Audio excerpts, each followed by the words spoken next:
ይህ ሰው ብቻውን ወደ አንበሶች መንጋ ገባ። በድንገት አንድ አንበሳ በላዩ ላይ ቢዘልበትም አንበሳው ስለሚያውቀው ምንም አይነት ጉዳት አላደረሰበትም። እንደውም ይህ ሰው በጫካ ውስጥ ቱሪስቶቹን የመራ የሚያዞር ባለሙያ ነበር። እዚያ ተቀምጠው የነበሩትን ሌሎች አንበሶችን ለማነጋገር ቢሞክርም እነሱ ግን በቁጣ ተሞልተው ነበር። ይህ ለሱ ትልቅ አደጋ መሆኑን ስለተረዳ በጥንቃቄ ወደ ኋላ ፈገፈገ። በዚያው ቅጽበት አንድ ቤተሰብ ጫካውን ለመጎብኘት መጥቶ ነበር። ነገር ግን ከዚህ ጫካ መውጣት ቀላል አልነበረም። መሪው ቤተሰቡን ወደ ሌላ አቅጣጫ መምራት ጀመረ። መንገዳቸው ላይ ትራቢ ስጋ የሚቀራመቱ አሞራዎችን ተመለከቱ። ጥቂት እንደተጓዙም ወደ አንድ መንደር ደረሱ።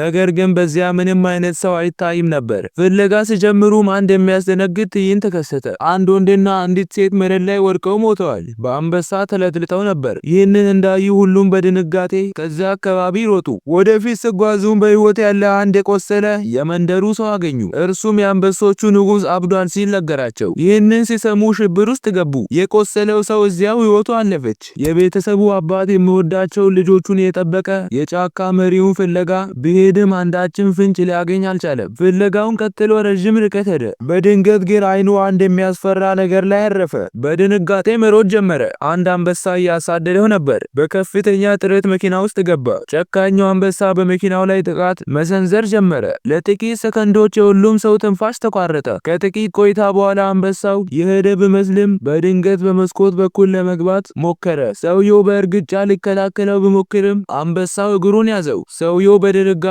ውስጥ ሆኖ ሴት ልጁ መኪናውን እንድታስነሳ አዘዛት። ልጅቷም ወዲያውኑ መኪናውን አስነሳች። ሰውየው አንበሳውን በኃይል ሲረግጠው መኪናው ወደፊት ተንቀሳቀሰ። ይሁን እንጂ ጥቂት ራቅ እንዳሉ መኪናው በአንድ ገደል አጠገብ ተቀርቅሮ ቆመ። እንደ ዕድል ሆኖ ቤተሰቡ በሰላም ነበሩ።